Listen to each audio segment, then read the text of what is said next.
Assalamualaikum warahmatullahi wabarakatuh. Perkenalkan, saya Febra Briginti dengan NIM B1B12270. Di sini saya akan menjelaskan tentang peluang anggaran dana desa, yaitu dari mata kuliah Tata Kelola Keuangan Pemerintahan, dosen pengampu Pak Alfa Bransa SIP MEP. Baik, di sini saya akan menjelaskan tentang dana desa. Dana desa adalah alokasi anggaran yang diberikan oleh pemerintah Indonesia kepada desa-desa setiap tahun. Tujuannya adalah untuk mendukung pembangunan dan kesejahteraan masyarakat di tingkat desa. Pengelolaan dana desa melibatkan beberapa tahapan. Pertama, desa membuat rancangan pembangunan jangka menengah atau RPJM desa yang menjadi dasar penyusunan rencana kerja pemerintah desa atau yang disebut dengan RKPD. Selain itu, dana tersebut dapat digunakan untuk berbagai kegiatan pembangunan seperti infrastruktur, pendidikan, dan kesehatan. Pada tingkat pelaksanaan, desa harus memastikan transparansi dan partisipasi masyarakat dalam penggunaan dana tersebut. Selanjutnya, Kementerian Keuangan mencatat realisasi penyaluran dana desa sepanjang tahun ini hingga 13 Oktober 2023 telah mencapai 54,71 triliun. Jumlah dana desa yang dicairkan ini setara dengan 78,2% dari target 70 triliun. Pengelolaan dana desa melibatkan proses perencanaan, penggunaan dan pemantauan dana untuk pembangunan dan kepentingan masyarakat di tingkat desa. Langkah-langkah umumnya melibatkan penyusunan anggaran, transparansi, partisipasi masyarakat, dan pengawasan yang baik. Pemerintah desa biasanya memiliki peran sentral dalam memastikan dana desa digunakan secara efisien dan efektif sesuai kebutuhan lokal.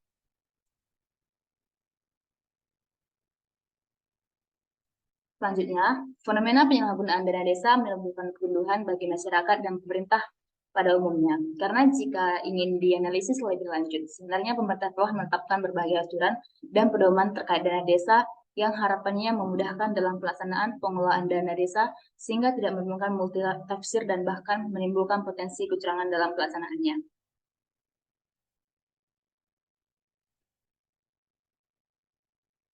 Pengelolaan dana desa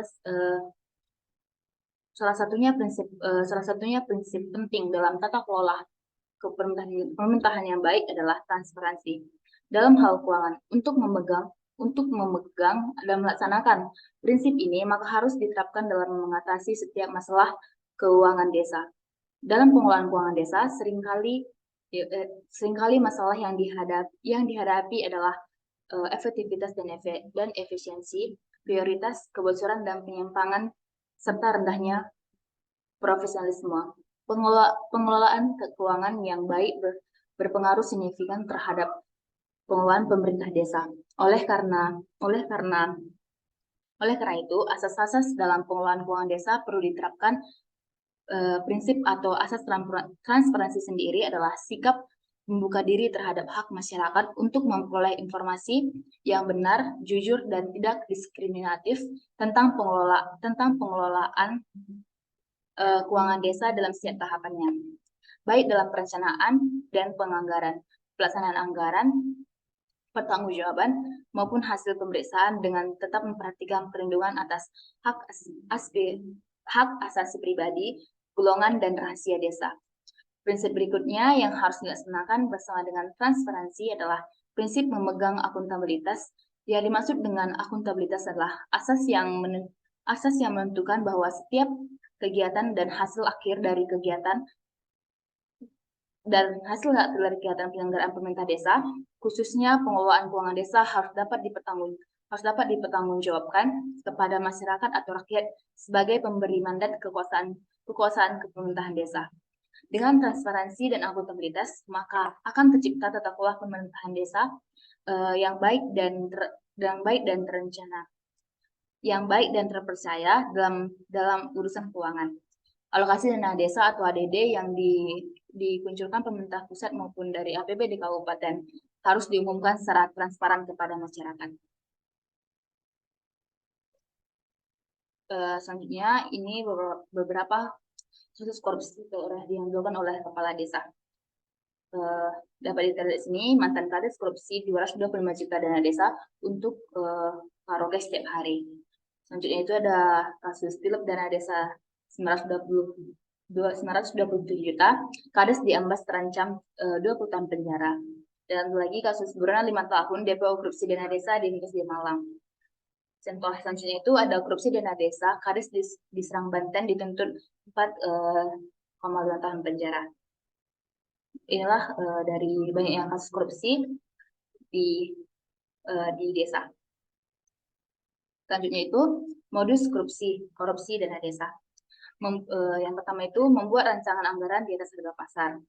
Yang kedua itu dana desa digunakan untuk pertanggungjawaban biaya proyek fisik dari sumber lain. Yang ketiga itu pungutan atau pemotongan dana desa oleh oknum pejabat kecamatan atau kabupaten. Yang keempat itu peminjaman sementara dana desa untuk kepentingan pribadi tapi tidak dikembalikan. Yang kelima, meraup pembayaran honorium perangkat desa. Yang keenam, membuat perjalanan dinas fiktif oleh kepala desa dan jajarannya. Yang ketujuh itu pemungutan pajak atau retribusi desa, namun tidak disetor ke kas desa atau kantor pajak. Yang ketujuh itu, yang ke-8 itu markup pembayar alat tulis kantor. Yang ke-9, kong kali kong dalam proyek yang didanai oleh dana desa. Yang ke-10, pemangkasan anggaran publik yang dialokasikan untuk kepentingan perangkat desa. Yang ke-11 itu pembelian inventaris kantor dengan dana desa, namun diperuntukkan secara pribadi. Yang ke-12, membuat kegiatan atau proyek fiktif yang dananya diberikan dari dana desa. Selanjutnya, 5 titik celah rawan korupsi dana desa. Yang pertama itu proses perencanaan, adanya elite capture. Yang kedua itu proses pertanggungjawaban sebanyak 2 kali, berpotensi laporan fiktif. Yang ketiga itu proses monitoring dan evaluasi bersifat formalitas, administratif, dan telat deteksi korupsi. Yang kelima itu proses pelaksanaan berpotensi nepotisme dan tidak transparan. Yang kelima itu proses pengadaan barang dan jasa dalam konteks penyaluran dan pengelolaan dana desa berpotensi markup, rekayasa, dan tidak transparan.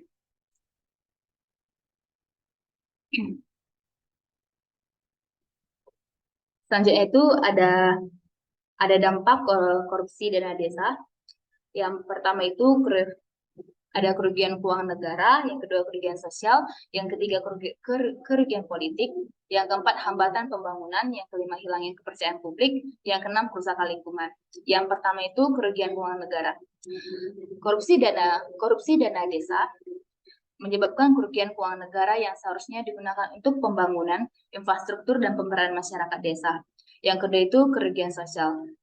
Dampak psikologis terhadap orang-orang di sekitar pelaku korupsi, terutama keluarga, serta hilangnya kepercayaan masyarakat pada pemerintah dan demokrasi. Yang ketiga itu kerugian politik. Korupsi dana desa juga dapat mengakibatkan hancurnya kedaulatan rakyat, hilangnya kepercayaan rakyat terhadap lembaga negara, dan kerawanan perlindungan dan keamanan akibat lemahnya pemerintahan dan garis batas negara. Yang keempat itu hambatan pembangunan. Korupsi dana desa dapat menghambat pembangunan di desa karena anggaran seharusnya digunakan untuk membangun infrastruktur dan pemberdayaan masyarakat desa digunakan untuk kepentingan pribadi. Selanjutnya itu hilangnya kepercayaan publik. Korupsi dana desa dapat menyebabkan hilangnya kepercayaan masyarakat pada pemerintah dan demokrasi. Hal ini dapat menghambat partisipasi masyarakat dalam pembangunan desa. Yang terakhir, yang keenam itu kerusakan lingkungan. Korupsi dana desa dapat menyebabkan kerusakan lingkungan karena anggaran yang seharusnya digunakan untuk mengelola lingkungan desa tidak digunakan dengan baik. Dengan adanya dampak tersebut, penanganan korupsi dana desa menjadi sangat penting untuk menjamin efektivitas penggunaan anggaran dan pembangunan yang berkelanjutan pada tingkat desa.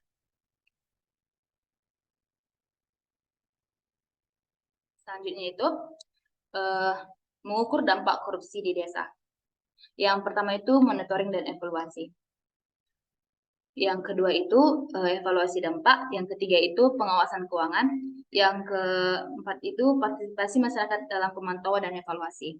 Untuk mengukur dampak korupsi di sektor desa pada pengembangan desa, beberapa langkah dapat yang diambil. Yang pertama itu monitoring dan evaluasi. Melakukan monitoring dan evaluasi terhadap penggunaan dana desa untuk memastikan pengelolaan yang tepat dan transparan. Yang kedua itu evaluasi dampak, mengukur dampak dari berbagai inisiatif dan proyek untuk menilai aktivitas dan hal yang dicapai. Yang ketiga itu pengawasan keuangan, memantau penggunaan dana desa untuk memastikan pengelolaan yang tepat dan transparan.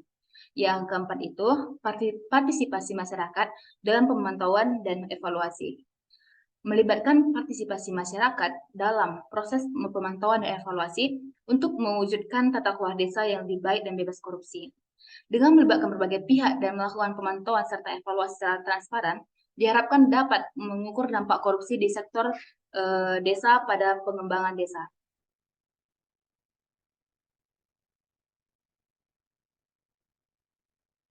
Selanjutnya itu, menjadi hak dan kewajiban bagi masyarakat untuk melakukan pengawasan terhadap proses pelaksanaan pembangunan di desanya. Menurut situs Sapa Kemendagri, untuk melaporkan adanya tindak tindak tindak dugaan penyelewengan dana desa dan pemotongan hak perangkat desa oleh kepala desa, masyarakat dapat mengambil langkah-langkah, yaitu dengan cara membuat pelaporan atau pengaduan kepada BPD setempat serta kepada pemerintah supradesa atau kecamatan mengenai objek kegiatan mengenai objek kegiatan serta perkiraan nilai kerugian diselewengkan. Dalam pelaporan ataupun pengaduan tersebut perlu disertai penjelasan konkret mengenai objek kegiatan yang menjadi dugaan tindak penyelewengan. Hal ini untuk menghindari persepsi bahwa laporan yang dilakukan hanya didasarkan atas informasi yang tidak utuh atau praduga-praduga yang tidak berdasar. Dalam hal ini tidak ada tindak lanjut dari kedua lembaga dimaksud atas pelaporan yang telah dilakukan. Maka masyarakat dapat menyampaikan dengan penyelewengan dana desa serta pemotongan hak perangkat desa kepada pemerintah kabupaten, dalam hal ini Bupati, SKPD yang membidangi pembinaan penyelenggaraan pemerintah desa, serta Inspektorat Daerah Kabupaten. Besarnya dana desa yang dikuncurkan oleh pemerintah pusat membuat kita semua perlu menjaga dan memanfaatkan semaksimal mungkin sesuai dengan kebutuhan, serta menjauhkan dari segala tindakan penyelewengan dari pihak yang tidak bertanggung jawab guna mencapai desa yang maju dan sejahtera. Maka dari itu, sangat diperlukan cara-cara untuk mencegah adanya korupsi di desa, yaitu sebagai berikut. Yang pertama itu pencegahan melalui penggunaan fungsi penguasaan formal dan non-formal. Pemerintah harus membuka akses informasi agar masyarakat dapat mengetahui informasi penggunaan dana desa sebagai bentuk keterlibatan secara aktif dalam mengawal pengelolaan keuangan desa. Yang kedua itu sosialisasi anti korupsi. Sosialisasi akan memberikan pengetahuan kepada masyarakat terhadap hal-hal yang berkaitan dengan tindak pidana korupsi, seperti pencegahan, bentuk kasus, bentuk tindakan yang terindikasi sebagai korupsi. Yang ketiga itu pelatihan mengenai pengelolaan anggaran,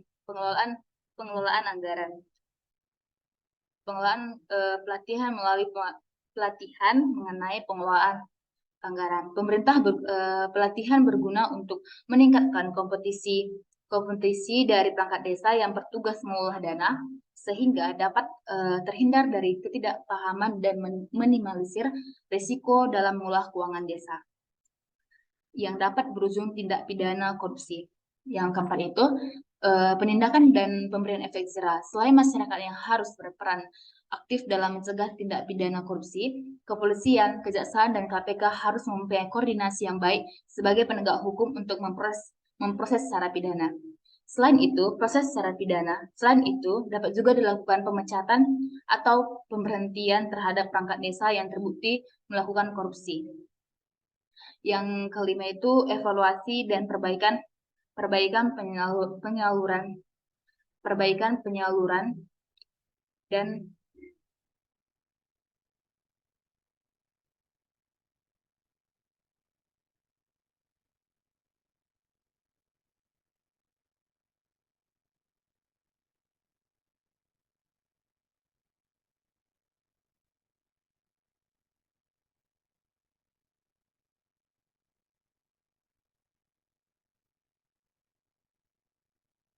Uh, yang kelima itu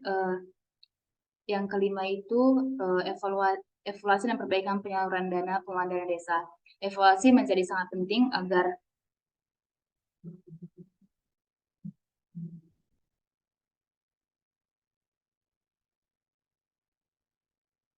yang kelima itu evaluasi dan perbaikan penyaluran dan pengelolaan dana desa.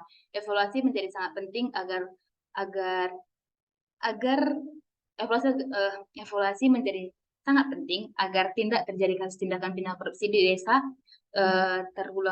tidak terulang kembali seperti desa lainnya, serta dapat digunakan sebagai sarana untuk memperbaiki penyaluran dan pengelolaan desa yang belum berjalan maksimal. Yang keenam itu edukasi kepada orang terdekat terkait nilai-nilai moral kejujuran, menambahkan prinsip hidup jujur kepada anak-anak, keluarga, dan rekan dapat menjadi tameng dalam mencegah tindak pidana korupsi dan guna mewujudkan suatu bangsa yang maju dan beradab.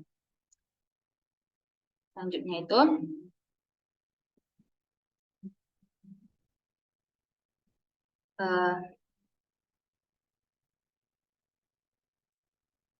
sebelum masuk ke Permen Negeri Nomor 20 Tahun 2018 Pasal 2 Asas Keuangan Desa sebagai berikut. Yang pertama itu transparan. Transparan merupakan prinsip keterbukaan yang memungkinkan masyarakat untuk mengetahui dan mendapatkan akses informasi seluas-luasnya tentang keuangan desa. Yang kedua itu akuntabel, perwujudan kewajiban untuk mempertanggungjawabkan pengelolaan dan pengendalian sumber daya pelaksanaan kebijakan yang dipercayakan dalam rangka pencapaian tujuan yang telah ditetapkan. Yang ketiga itu partisipatif. Penyelenggaraan pemerintah desa mengikut sertakan kelembagaan desa dan unsur masyarakat desa tertib dan disiplin anggaran. Pengelolaan keuangan desa harus mengacu pada aturan pedoman yang melandasinya.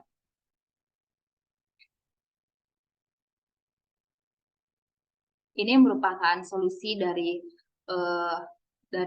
korupsi dana desa. Dapat dilakukan itu dengan cara yang pertama itu harus transparan, yang kedua akuntabel, yang ketiga partisipatif. Dan di sini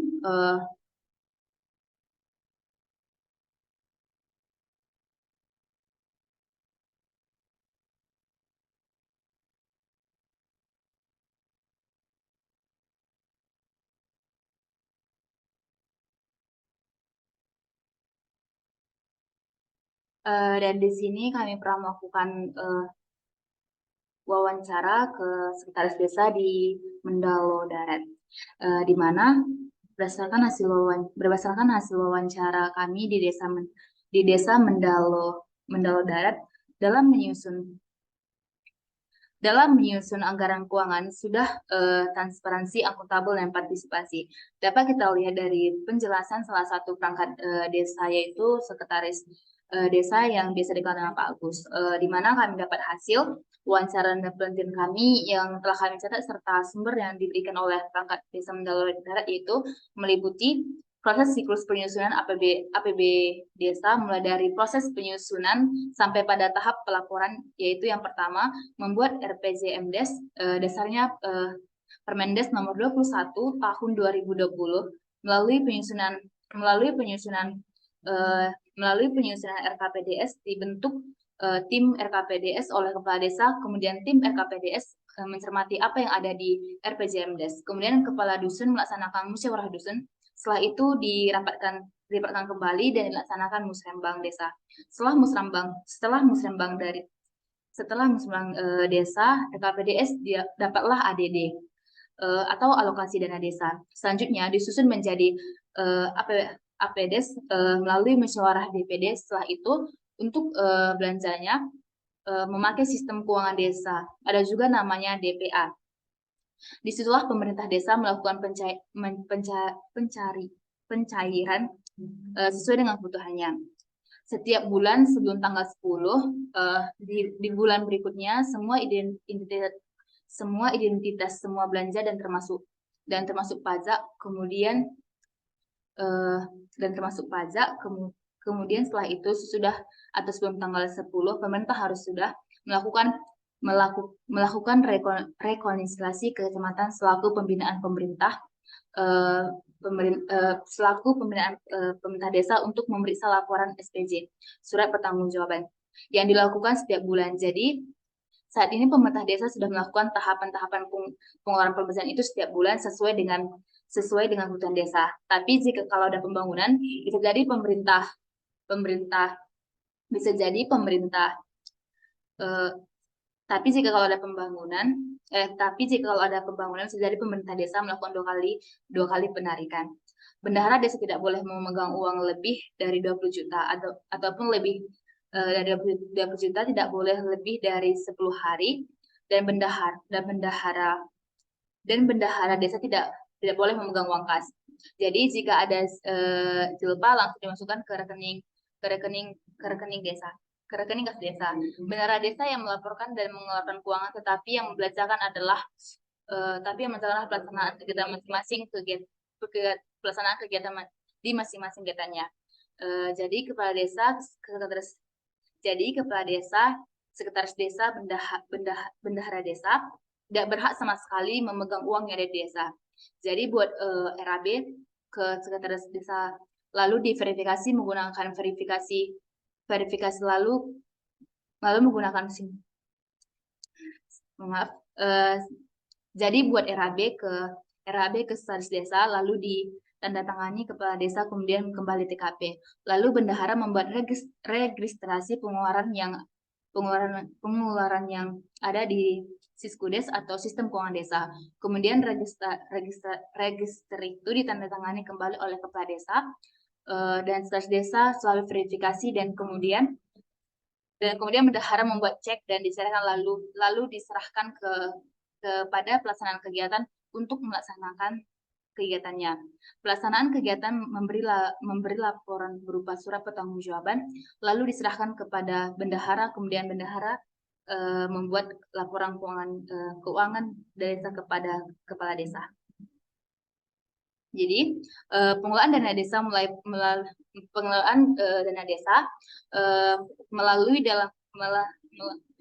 dalam pelaporan, pelaksanaan kegiatan anggaran hingga pelaksanaan di lapangan sudah diatur dalam undang-undang, sehingga anggaran desa di Mendalo Darat terrealisasi dengan tepat sasaran, yang dimana melibatkan partisipasi masyarakat dalam rancangan dan penyusunan anggaran keuangan desa Mendalo Darat.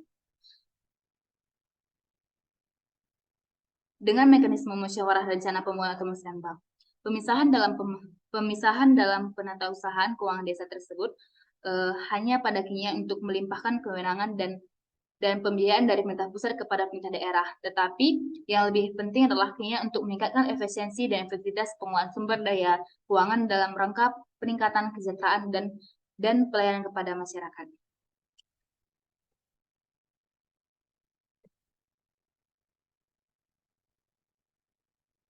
Baik, demikian yang saya dapat jelaskan. Kiranya apa saya jelaskan dapat menambah kemampuan serta menambah wawasan. Sekian dan terima kasih.